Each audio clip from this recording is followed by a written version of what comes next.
naban ikaw sa Bigo at hindi mo alam kung anong gagawin mo.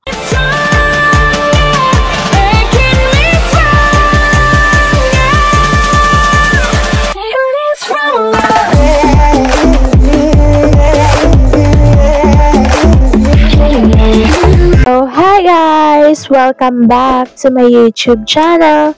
So, it's me again, Bebe Rose, yung bebe mo. So, ayan guys, it's been a while since hindi ako naka-vlog kasi I'm a student.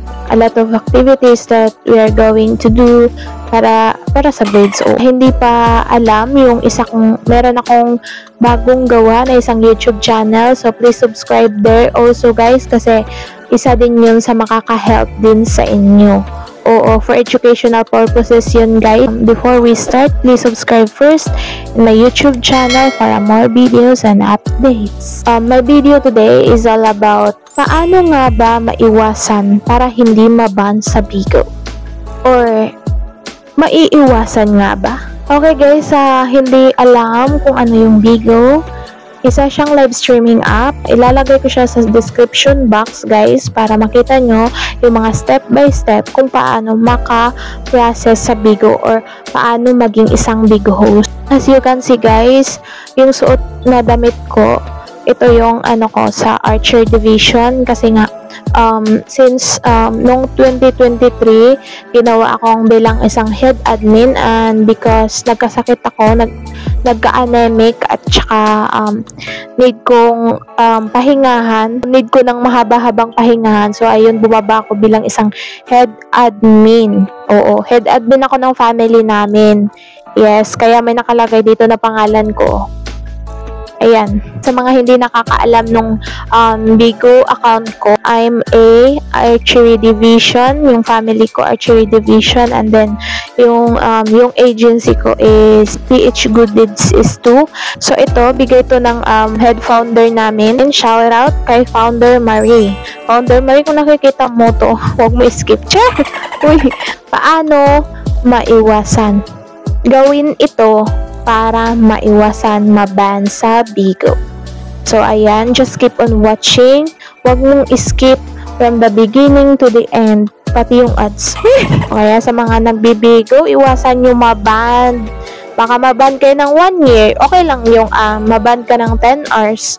Oo, makakabalik ka pa, makaka-live ka pa, makakapa-oras ka pa. Ngayon, kung maban ka ng 1 year, makakapagpa-oras ka ba?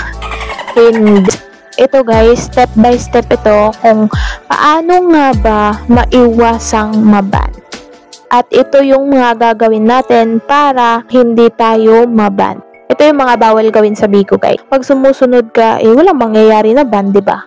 So, the first one guys, step number 1. Huwag magpakita ng bata sa live or yung mga underage. For example, nag-live ka ngayon tapos iniwan mo, nagpakita sa live yung anak mo or diba yung pamangkin mo or diba yung pinsan mo. Huwag mo iwan yung live mo. Kasi nung nangyari sa akin, kahit na hindi naman ako underage, pero nangyari sa akin, may narinig na boses ng bata. Ayun, ban agad ako 1 year. Yung ginawa ko, gumawa ko ng ibang account, tsaka nag-ano ako ng agency at saka iniwasan ko na talaga yun guys para hindi ako maban, diba? Hindi pa nga tayo nagkaka-earn, nagsisimula pa nga lang tayo tapos naban na tayo agad o di wala ng earnings mangyayari. Okay, so next is the step 2 is yung nude.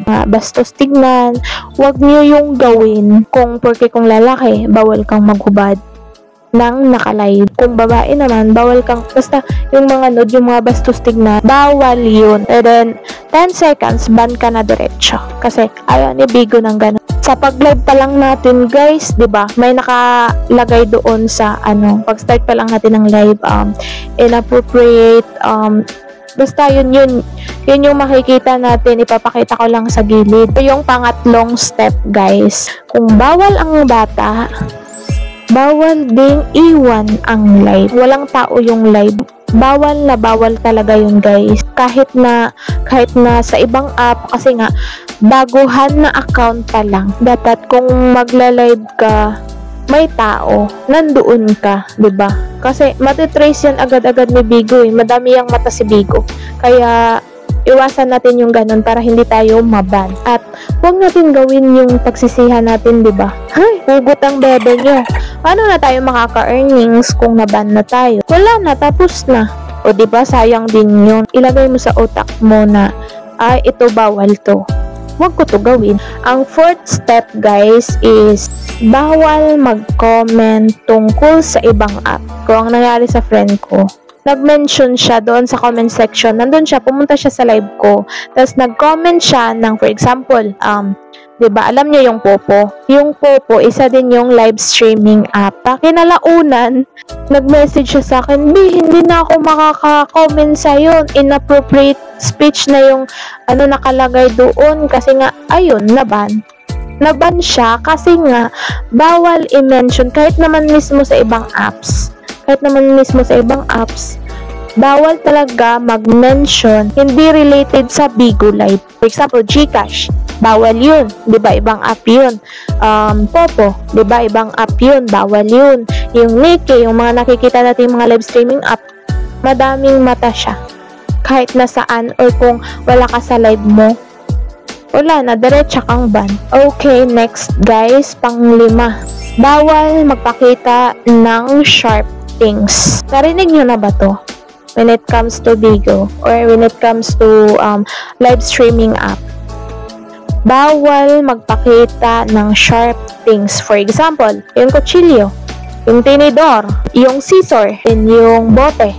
Diba? Kung mabasag yung bote, magiging sharp din yun, diba? Oo, bawal yun. Yung bote ng alak, kung ano mang makikita, dapat pag mag-live ka, isipin mo muna kung meron bang makikita na ikakaban mo. Kaya, wag mo yung gawin. Bago ka mag-live, tignan mo muna yung mga paligid mo kung wala bang ganun.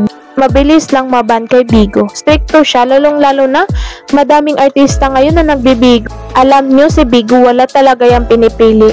Kung mais VIP ka man, yung mataas yung level, o kung baguhan ka pa lang, walang pili yan si Bigo. Lahat binaban niya. Kaya iwasan lang natin para hindi sayang din yung account natin.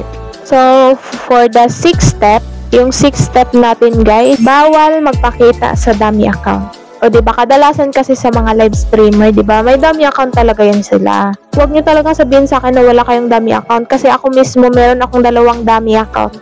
Limitado lang yung nakakaalam kung sino-sino yung mga 2 dummy account ko. Oo, pwede kang makagawa ng dummy account sa Bigo, pero ito yun.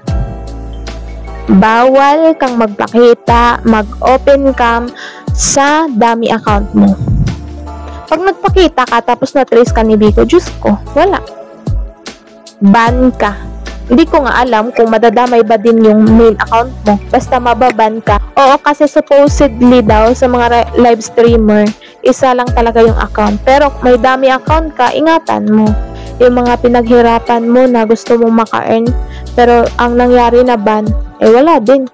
So, ayun guys, yun yung 6th step kung paano maiwasan maban sa Bigo Live. So, don't forget to subscribe on my YouTube channel, Bebe Rose, yung bebe mo. Isang mag-iwan ng katagang, subok lang ng subok, hindi naman habang buhay, talo ka. So, ayan nga guys, don't forget to subscribe also sa aking bagong YouTube account. Yes, it's Rose If. Ilalagay ko lang dyan sa description box. And then, please subscribe guys for more videos and updates guys. Don't forget. So, see you on my next video. Bye-bye.